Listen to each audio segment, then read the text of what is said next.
Good morning. Welcome to Ask Coffee Online. My name is Chef Caesar. Today I'm going to be making for you Oysters Rockefeller. This dish has been around since 1899. The history tells that it was first made in New Orleans at Antoine's restaurant. And the reason he came up with this because he used to serve snails, French snails. He was having a hard time finding snails, so he decided to use oysters. And it became so popular, and so this dish was so rich that it was named after the famous and more wealthy man back then was John Rockefeller. And this recipe, it's not what he used to be because he never gave it to nobody. People say he took it to his grave, and some people think that he passed it down to his family. But the original recipe, we don't know. We're kind of trying to imitate. So we're going to start by making our stuffing. We're going to use some spinach, some fresh garlic, some shallots, and of course I have some breadcrumbs over here. I'm using some Panko, which is a little lighter than regular breadcrumbs. That way it's a little more fluffy. So let's get going by starting to make our stuffing here. And in case you guys wonder how this is done, I mean, I'm sure you guys send this dish, around to restaurants, and you're gonna see this. Maybe there's a lot of different recipes. Some recipes call for some watercress, and even some people say that back then he used to use carrot, green, the tops, and also celery greens. But honestly, nobody for sure knows what the original recipe was. But it was definitely good because look, it's still around with us, and it's very popular at a lot of restaurants. You can still see them. And today I'm going to be using some Blue Point oysters. These are from the Atlantic coast, and they're not as sweet as the ones you get from the Pacific, but they're actually bigger and they're easy to, nice to open up. I'm going to show you how to open them up too in a little while, but they're really good. So I got my butter here. I'm using about 2 ounces of butter. And be careful when you're using whole butter, not to walk away because there's a lot of milk solids in here, and really, if you don't keep an eye, it's going to brown really quick and it's going to burn. And the taste you get out of burnt butter is really not, especially if you're not, looking for the burnt taste in the food. You can, there's some recipes that call for some burnt butter, which is like you can do it, but in this case, you don't want to. Now, excuse me. Now I'm going to use some of my chopped garlic here, whatever's left. Okay, there we go. We're gonna saute this for a little bit. And keep an eye, you don't wanna brown the garlic too much either, because if it does, it gets a bitter taste.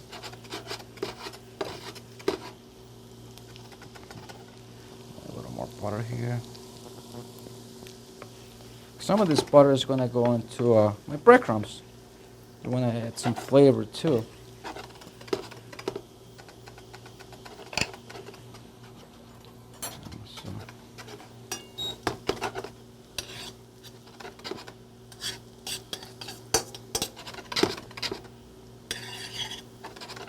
Smells really nice. Okay, so we added about half of the butter to the breadcrumbs here.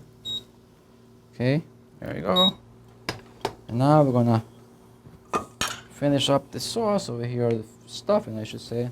I got some shallots, about one shallot's more than enough. Look at that.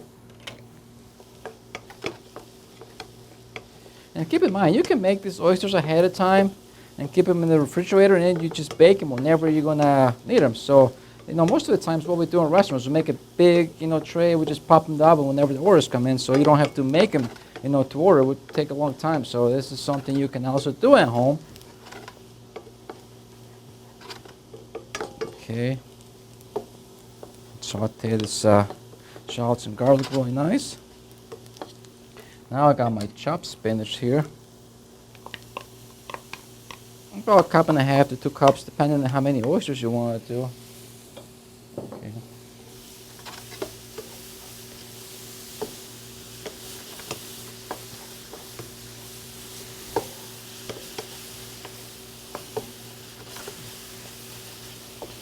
Okay.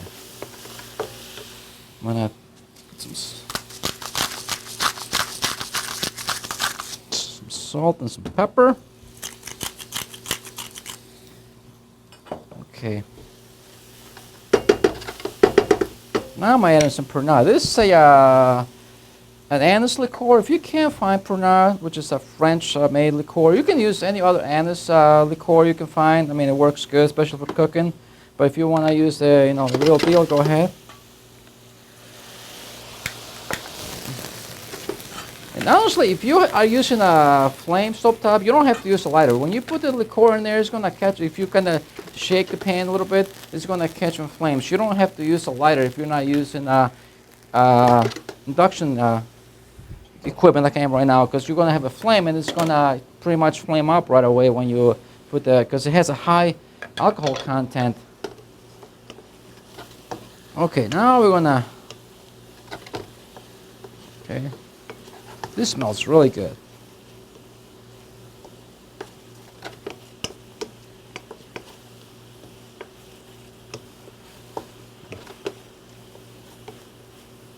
Okay. You want to evaporate some of the moisture from the spinach here. Okay. And also you're going to reduce the Pernod to give it a nice anise flavor.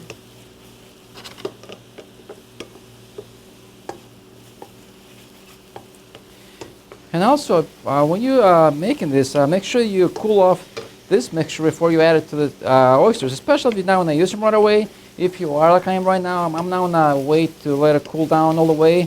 But if you are at home, otherwise you might spoil the oysters because you know, they're delicate. If you don't want to add anything warm, and then it's going to sit there and you're not going to bake them right away. But if you do, that's okay. You can put the stuff in a little warm and pop in the oven right away. Okay.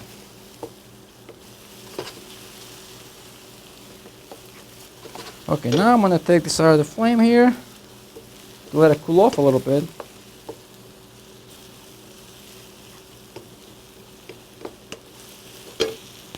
Okay. Now we're going to finish up my breadcrumbs. I want to mix some of the butter here. I also got some chopped parsley. Okay.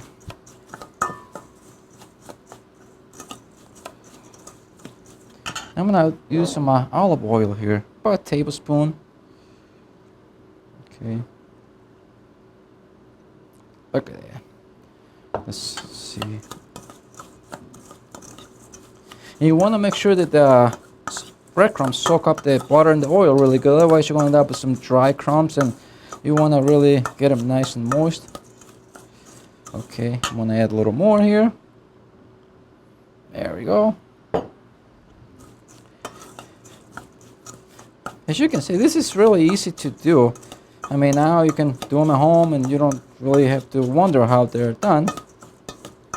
You can even bake them in the oven and put them in the grill when you're, you know, grilling outside. Whatever. Either way, they would work great. Okay. Now I'm going to add some of my grated Parmesan cheese. I got about a quarter cup of cheese in here. Okay.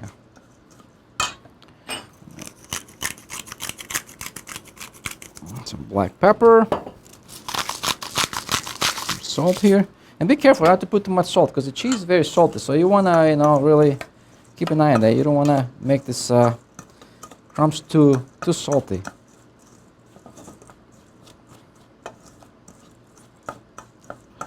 Okay, now I'm going to set this aside because I'm going to show you how to open the oysters. You can do it at home. It's very easy, but you got to be careful. Okay, all right. I'm going to clear some of my dishes out of my table because we got to clean as we go, you know what I keep saying there. Okay, now I have some really nice oysters, as you can see this. And you have to really, you know, wash them because, remember, these things live in the bottom of the ocean, in the sand, the mud. And you have to really, you can get a little brush and scrub them, especially down here. Like these crabs right here, sometimes packed with mud. And you want to, you know, use a brush, or you can use a tip of your knife, a skewer, and kind of make sure you get it out of there as much as you can. And rinse them with some cold water. You want to scrub the shells too. And sometimes you're going to see like little shells attached. They got some muscles in here. And this is normal. That's how they come. Sometimes you see a lot of oysters growing on the top shell, and this, I mean, they live together, so some of these things kind of, they think it's a rock, so they really stick to the shell, but you can just pull them off. I just wanted to show you that sometimes it's how they come, so don't freak out. And now we're going to open them up. I got my oyster knife here, And be very careful when you do this, because you can hurt yourself. You want to put the oyster in the cutting board, and then you want to put a towel over the top and hold it down. Okay? You want to stick this oyster knife. You can get this Sautéed or any other store like would have like kitchen equipment.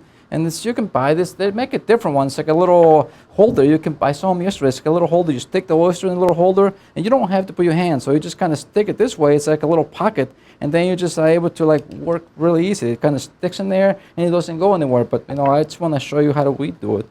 Okay, so you want to stick your knife in there, and kind of just twist. Okay, sometimes it's going to break. Okay, the shells are brittle sometimes. Okay, see how it popped up really easy. Now you're going to stick your knife and kind of run it on the top shell to kind of break away the muscle that's attached to the shell. Okay, but be careful. You don't want to, you know, cut up the oyster in half. Okay, just go like this. And you see? And sometimes they have like little mud around the edge. Okay, you want to wipe it down. See there? Now also you want to open them from the bottom too. Kind of push your knife down here. Okay, so it's not attached to the shell. When you eat it, it's really easy to come off. Especially when you do them in a half shell, you need to do that so they all slide off the shell. Okay, I'm gonna put, and also try to save this liquid. Don't drain this juice. This is really good. This is something you want to keep in there. So I'm gonna put them in here. Try to keep it level. I'm gonna open a few more. Okay, this is a nice and big one. Okay. Sometimes it's a little hard to do it, but okay, see? Stick your knife in there. Okay, again, wipe a little. Okay. You can see this. You guys have any questions as I'm doing this? Please feel free to ask. Okay. Okay, see, this one is really easy. Some are really easy, some have a little more tough to do, but again, if you do it properly, it's really simple. Once you practice a few times, no big deal. And sometimes you're going to see something like really dry inside, and those, you don't want to use them. You want to throw them away because it looks like they're dead, and they're just dried up. So those are like a mussel one is like dead. It opens up. These ones don't necessarily open up, but sometimes you see them, they're really dry, and those are not good. Okay. Okay. I'm going to do another one here. Then we're going to stuff them and bake them. See how easy it is? Just take the knife and twist it.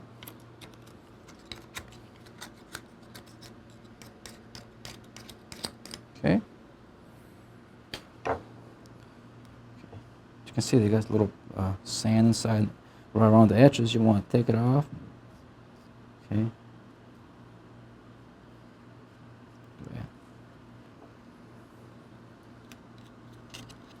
Okay. I'm going to put them aside because we're going to finish our filling. We're going to stuff them. Okay. Got my little tray. And you want to keep them level, so you want to put some rock salt in a little sheet pan, whatever you're going to bake them. That way they don't tilt over and the juice comes off, because you want to keep the juice. So put some rock salt in the bottom of a little baking dish. This way you can keep them level like this. Now we're going to start by putting our... Okay, I'm going to put this back in here, okay? We're going to add a little this mixture to the oysters. Okay. And like I said before, if you're gonna save them for use them later, you don't wanna have this warm. You wanna cool it off before you put them on top. So be careful. Okay. There you go. Do that. Now we're gonna put them in here. I'm gonna turn my oven on here. Okay.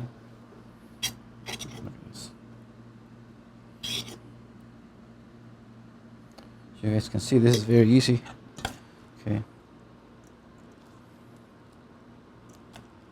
There we go. You don't want to pack it down. You just want to kind of let it drop in there real lightly. Otherwise, you're going to have too much breadcrumbs. You don't want that. Okay.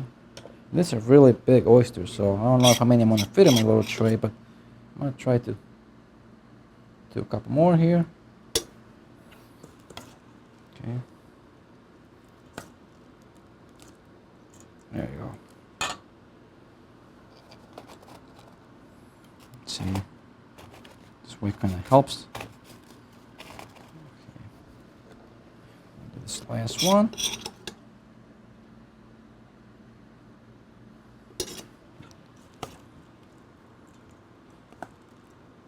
Okay. Now we're gonna put them in my little toaster oven. Okay, over here, I'm gonna keep an eye because I don't want them to burn too much. They're gonna take about 10 minutes, maybe less, because it's like a little burner on top. So the breadcrumbs are gonna toast really good. But if you put them in a big oven, they should take about 10 minutes too, to get it nice and brown. And you guys have any questions right now? Okay, the question was, how can you tell a good oyster from a bad one? Like I was saying before, when they're really nice and like juicy, like fluffy, they're good. Sometimes they're like kind of dry. They don't have a lot of liquid inside. Those are not that good. But even if they're little ones, like I was saying, the Pacific oysters are smaller ones, but they're sweeter. It's like the mussels. But actually, the mussels work the opposite. The ones from the West Coast are bigger, but they're not as sweet as the ones from the East Coast. But the oysters, they're the opposite. So we have one of each on each side. But again, they have to be really moist and fluffy. And sometimes you see them like kind of dry and like not as high. Those are not as good. So I want to keep an eye on my. Also, I'm gonna kind of start stirring up my plate. I'm gonna chop a little tomato so I can put a little color on the top. Okay. Also, I'm gonna cut some lemon wedges to stir my oysters. Okay.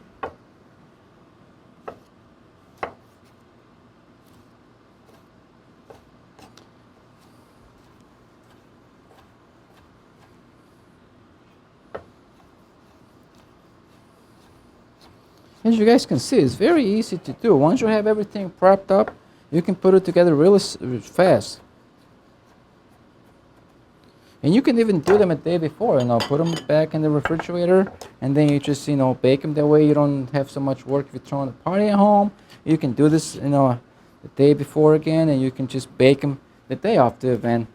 Same thing if you're doing like a banquet or something, you're doing catering, you can do the same thing. That way you don't have that much work. And some of the stuff, like I talked before, we can do it day before. Not everything, but some items, you can, look at your menu and see what you can prep ahead of time. That way, when it comes time to do, all the hard work, you don't have to run around. So, keep an eye on this. They're like, I want to make sure they're nice and brown on top. Yes, we have another question here. What was that again? The tap.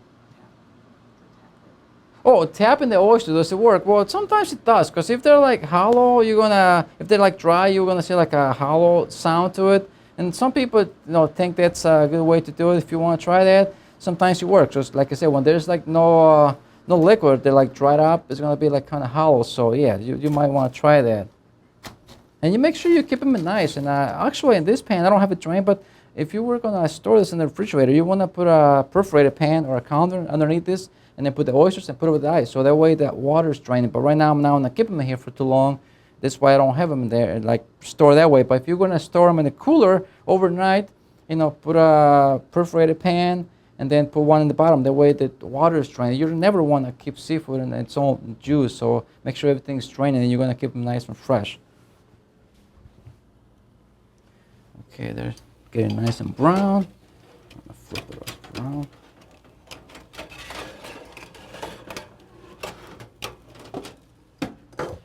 Okay, now I'm gonna put some salt down in my my serving plate here to put my oysters.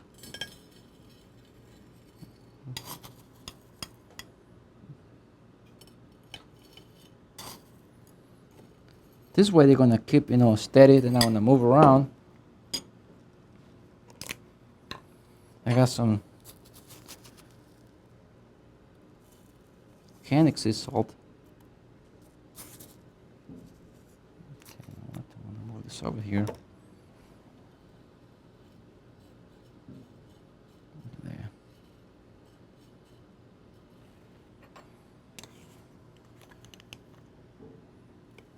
That way when you bring them out, they're not going to be like shifting around. You're going to put them on top of the salt. They're going to stay there.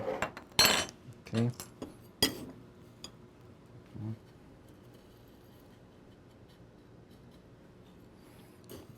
More height here. I'm also going to cut up some lemon wedges to serve my oysters.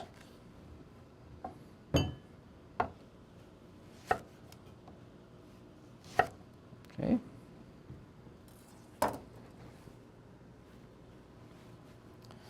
Right here. And I think they're getting nice and toasted here. The salamanders are nice and done here.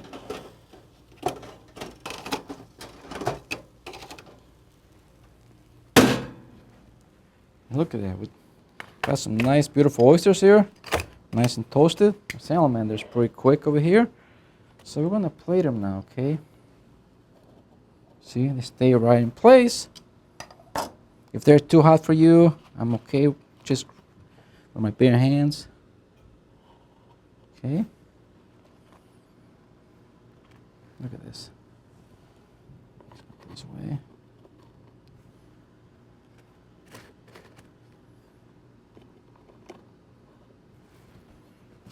I'm going to save this for later use. So if you use salt like this, you can save it again. I'm going to put a little.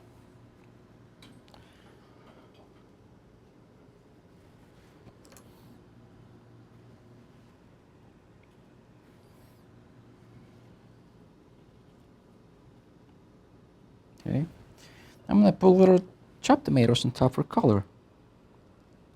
Okay. And here we go. We have another question before we wrap up here. On the bottom, is there, the question was, at the bottom it said all salt. Yes, it is. I got some black volcanic sea salt, and also I got some rock salt. And that way they kind of stay steady in the plate, because you want to kind of, also for presentation, it looks nice. But if you guys, I want to thank you for being here this morning. I hope you guys can try this at home. As you can see, it's very easy and simple to do, and it's very tasty, especially those that like seafood. You can try them, at home and see, works out good for you guys. I think you guys are going to do a great job, and I want to thank you again for being here this morning. I see you next week. We're going to be cooking steak Diane, and you have a good time. Thank you. Have a nice day.